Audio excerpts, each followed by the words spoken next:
அதனால உலகத்தில் பல்வேறு பகுதிகளில் போய் நான் வாழும்போது கூட ஞாயிற்றுக்கிழமை கரெக்டாக கோயிலுக்கு கிளம்பிடுவேன். நான் ஒரு இடத்துல போய் படித்தேன் பாருங்க, தூர தேசத்தில் பனி, ஸ்னோ, அந்த அளவுக்கு ஸ்னோ, மூக்குலேருந்து சளி வந்தால் வெளியே வர்றதுக்குள்ள ஐஸ் ஆகிடும், அந்த அளவுக்கு ஸ்னோ, அவ்வளோ குளிர். எந்த கோயிலுக்கு போகிறதுன்னு முதல்ல கேட்டு தெரிஞ்சுக்கணும். எனக்கு இடமும் புதுசு. ஒரு சின்ன ஒரு ஊரில் இருக்குது காலேஜ், பெரிய சிட்டி 17 மைல், சபைகள்லாம் அங்கே தான் இருக்குது நிறையா.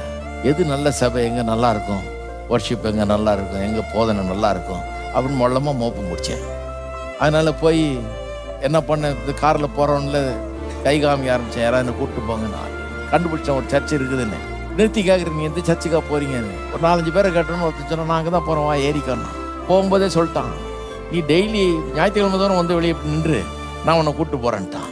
பிரமாதமான போதுகிறவர், ரொம்ப நல்லா இருக்கும் போதனை.